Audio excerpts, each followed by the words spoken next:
It's Tracy. I just ate so much candy today. It's actually ridiculous. And I also just wanted to share this with you because I'm really excited.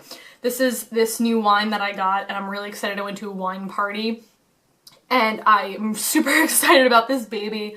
It's a Fasada. It's really freaking good. It's basically like red champagne, if that makes sense. Oh my god, this is so good.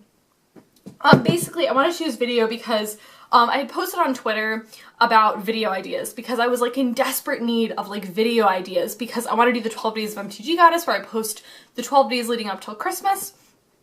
And I was like, okay, cool, well, like I need more video ideas because I was kind of like running dry, but now I'm like so refreshed. I have so many cool new ideas. Thanks a lot, guys. I appreciate it.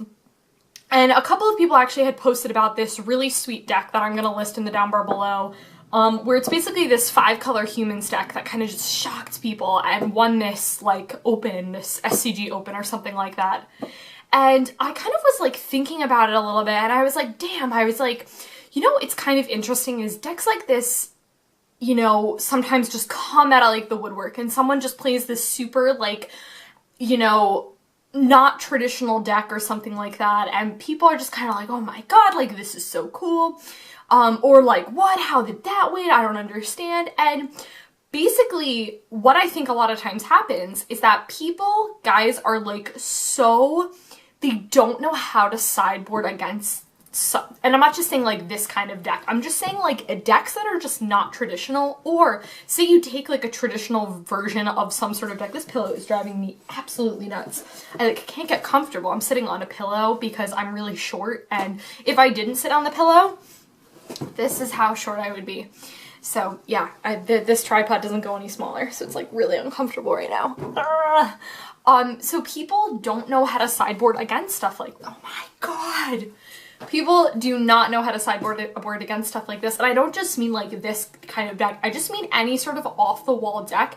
You're gonna throw people off because you're running like spritzes of things, like unique kind of things. Like I've played like versions before of like popular builds and I've thrown in my own twists, and people just are like, I didn't know how to like sideboard against that card because I totally wasn't expecting it, and you'll just throw people out of the water. And this can be done too in the sideboard. Like if you're someone who's scared to experiment and you're scared to stray from the path of experimentation, which I would totally encourage that you do, and change things up, you know, try it in your sideboard. Like run less traditional cards, even if you think they may not work, because guys, like nothing is permanent. No one is saying that like your deck list is set in stone and you can't ever change it. That is like so not true.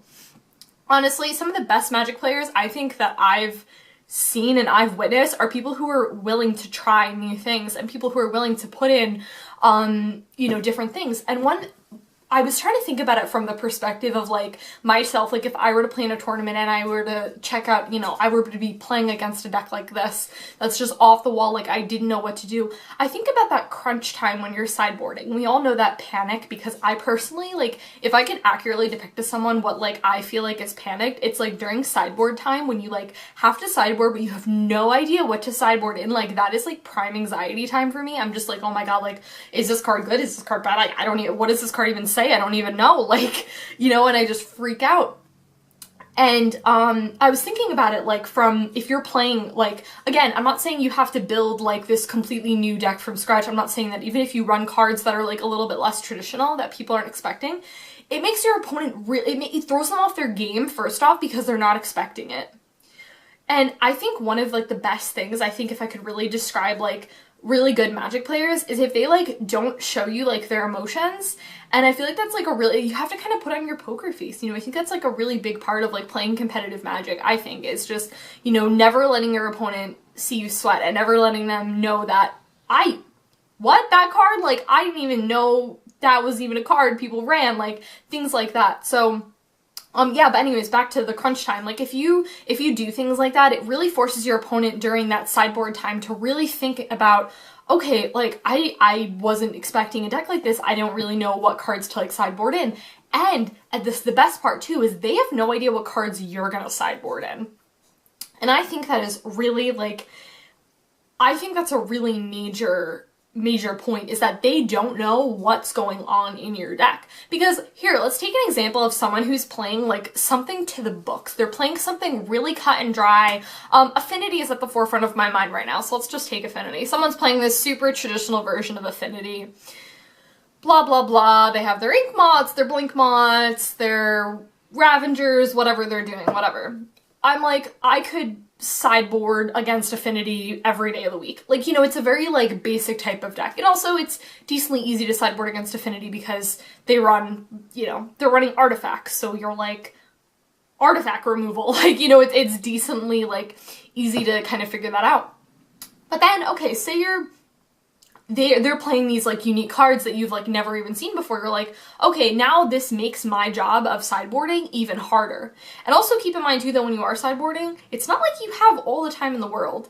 And I feel like too, people get very like, hurry up with your sideboard. Like I feel like in my experience of playing competitive Magic, I've seen a lot of people who are like very pushy about like the time it takes you to like sideboard. I don't know, maybe that's just me, but I've seen people definitely be really like pressing about it, like hurry up, like get your stuff together and make sure you're sideboarding. So basically the main thing that I want to have as like a takeaway from this video is that throwing people off is really, really good. It gives you so much edge, you know, and I'm not saying every time, I'm not saying you know, some people are like, cool, yeah, like I just run a board wipe and it just blows up your field and then there's nothing you can do and like whatever. And sometimes that happens, you know, matchups are matchups and things like that happen, but I think more people definitely need to expand their Magic knowledge and not be so set in how like a deck should be built one type of way. Like if I look at like 5 different lists for like a Merfolk deck, I think it's cool when they all look, you know, of course there are elements that overlap, absolutely, they're all gonna have similar kinds of things, but little bits and changes, you know, but I think so many people are, again, keeping things by the books and they're so scared to like get away from that sort of mentality. Like if they're not running cards that are like seen as traditional, they're doing something wrong. And again, I think we could have a conversation and we could pick, you know, flip through cards and say, okay, this card's unplayable. I don't think this card is like good enough for a competitive format or something like that. But reality is, I think you can make a lot of different cards work, and I think people need to understand that like your bank of cards that you define as good, like this little bubble like over here. I'm just grabbing random object. This is like your bubble. This is my makeup bag. It has all my makeup in it. Not all of it, but some of my makeup. So this is like your bank of knowledge that like you're like, damn, like these are all these sweet Magic cards that like I love. But then you have over here this like bottle of wine, this Facada, which is super yummy, and you have this bottle of wine and you're like, damn, like there's so many other beautiful Magic cards. Look at her. She's got a freaking red lips and red hair. She looks awesome. There's so many other cards that you can be, you know, that you could be running that, you know, can be in your knowledge of modern cards. But really, I think one thing that defines a really good Magic player is people who are not afraid to try things out and change things up. And you know what? Admitting you're wrong and admitting that cards that you ran may not have been the best, and you're like, wow, you know, I ran this for a while, but I just don't really think it's working. Maybe I'll try cutting one or something like that. I think that's like a good example. Like one Magic player who I know is really good changes like his deck up like all the time. He'll like, you know, even if it's just like one card or something, because I think a lot of it too is like if you change too many things, I think it's hard to know what's working. So like if you change like one card, I know it doesn't sound like a lot if you just change like one card, like what it's drastically going to do, but like guys, we've all been in an instance where we've drawn that one card and it's like Yu-Gi-Oh! And you're like heart of the cards and you draw it and like you're like, damn, this was amazing. But if you change out like cards slowly, little by little, you can start to see what combos work, what cards work really well together, or what like anti-synergies are. I did a whole video talking about anti-synergies and like how they can be avoided. And you know, things that you don't even realize until you play a lot. Because you can't play a deck once and say, this works, this works, this works. Well, maybe they worked in that matchup.